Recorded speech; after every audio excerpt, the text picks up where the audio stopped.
Hello guys, welcome back to my channel. So today, or this evening, I mean it's 10:05 at night, I'm deciding to film this at a time I'm feeling really anxious, so it's probably going to be kind of, in some ways weirdly, a coping mechanism for me because it's distraction. So my hair is annoying me, hold up. It's also too hot to have it down.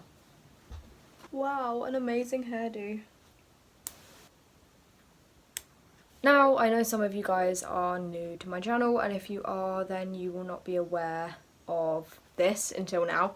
I'm currently 14 years old, I'm turning 15 in November, and when I was 12 years old I lost my dad to cancer. I grew up with my dad, even though my mum and dad were separated.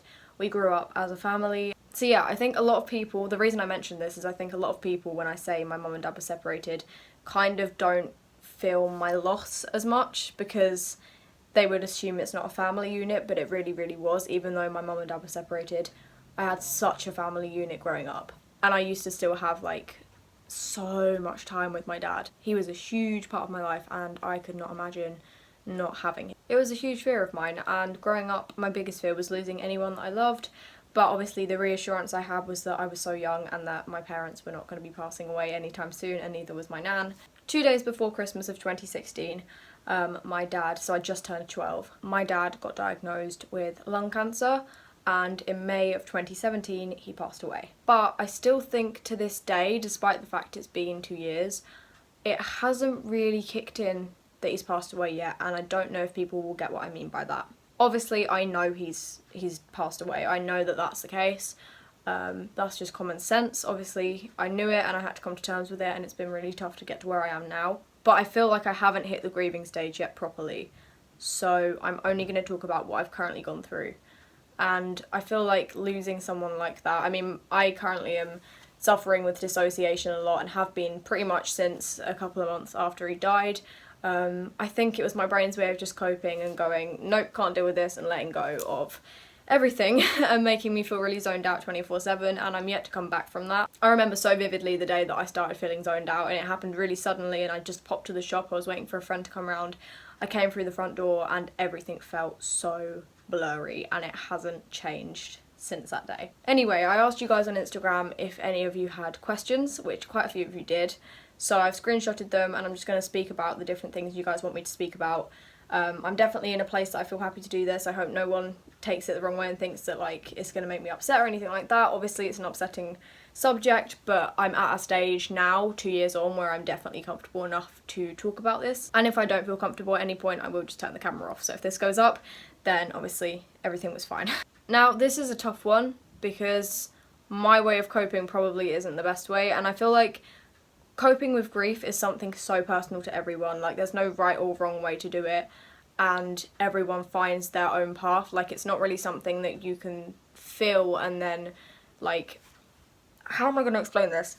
You don't feel grief and then search a way to deal with it. When you deal with grief, you just naturally react the way you react, and there's not really anything that you can find out from anyone else. Like it's so personal to everyone. Coping mechanisms, I think you learn something from everything, so really try and find the good in it. Find if it's strengthened you as a person, then that's a positive. If it's given you a different and better outlook on life or at how you treat other people, then it's positive. Some people find looking at photos helpful, other people like me find looking at photos really sad. So distraction can be good when you're grieving. It can be good to hang out with a friend. I had lots and lots of support around me when my dad had just passed, and still now, you know, when I'm struggling, there's plenty of people I can talk to. Therapy is really good. Yeah, again, it's very personal, so it just depends on like what you feel is best, I guess. Did your mental health start after, or was it already around? It was very much already around. I just didn't really know what it was until around the time my dad got diagnosed. I definitely knew I had mental health issues before my dad had passed away, even though they weren't officially diagnosed. I've had panic attacks since the age of around 4 years old. I don't remember a time I haven't been anxious in my entire life. I've literally had it my whole life. I have days that are better than others, but on the most part. It's here 24/7, which is why it's such a hard pattern to break. My dad is older than most I know. I don't have much time left with him, and how do you cope with grief? Now, my dad was also older than most of my friends' dads. My dad was 60 when he passed away, and as I say, I'm only 14, so he would have been 62 now, which is older than a lot of people's dads, especially around my age. But don't listen, like, I know a lot of people will probably take the piss and stuff. It doesn't matter. Age is like a number, and, you know, your dad is your dad at the end of the day. Don't look at it in the sense of you haven't got long left, because I know it's hard. I do that all the time. I've been worrying my entire life about when people were going to pass away that I love, but I can tell you that when it happens, you find a way to cope. Thinking about it beforehand is so much more torturous than when it actually happens, because when it happens, you just naturally find a way to deal with it, and you have to look at it in the sense of right now, he's there with you. He is there 100%. If anything happens, you can tell. You can go out on cool days out with him, you can go do fun stuff, you can talk to him and call him whenever you want to. When that's gone, you would not want to think that the entire time you had with him, you spent thinking about him going. Because once he's gone, you have all the time in the world to think about that, trust me. So until then, which it could be a good while off. I mean, I don't know your dad's age, but it could be a good while off. Just enjoy the time you have. You still have him here, and when it does happen, you will deal with it more than you expect, and your life will continue. Could you share some things that you do day to day to try not and let grief take over? That's a really good one. At the place I'm in right now, it isn't something that takes over my every single day. I obviously have bad days, bad weeks, bad months, but on a daily basis, I don't, like, beat myself up 24/7 about grief. Grief is never not painful, but it is easier to deal with. Grief is such a weird thing because you find an easier way to deal with it, but it never gets easier. You get stronger, I would say. Like, grief never really changes, the feeling of grief never changes, but it does get easier to cope with. You find a strength in you to cope with it. So it doesn't affect me now the same as it did 2 years ago when it happened, but distraction is probably key.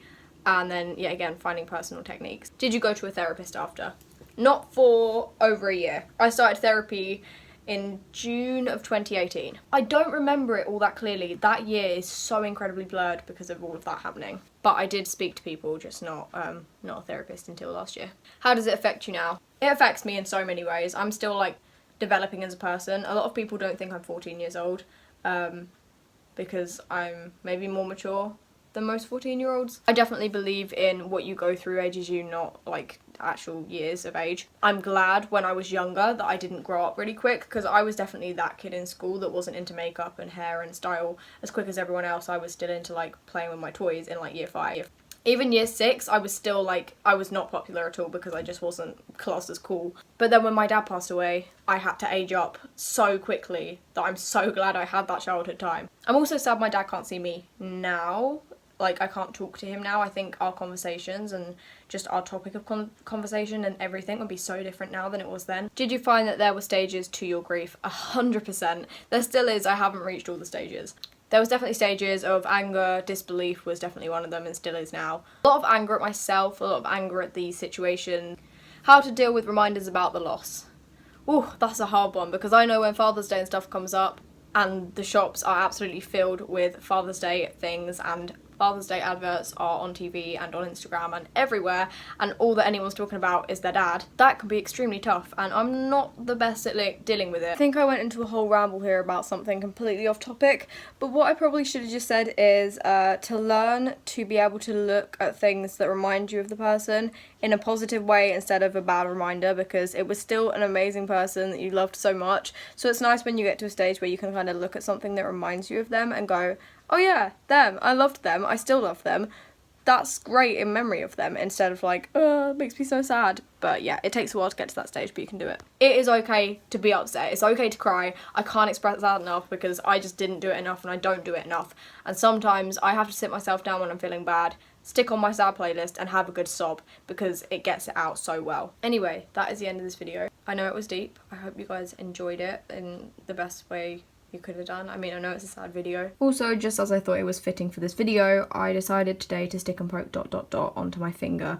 The reason I did this is because ... for me stood for to be continued, and so this is a reminder that even when bad stuff like grief happens, life is to be continued, and it will continue. I haven't really spoken about my dad's death on this channel before properly, so I thought that it was maybe the right time that I sat down and finally spoke about his death and answered what you guys wanted me to. If you've just lost someone, I'm so sorry, and you can feel free to use the comment section as a happy place. If I see any negativity, that shit will be deleted very quickly. This is a safe place. My channel is a safe place in general. Feel free to share your thoughts, and I'm here, even though it's only through a screen, I'm here and I so get it. You're not the only one going through this pain. Thank you guys so much for watching, and I'll see you all next time. Mwah. Goodbye.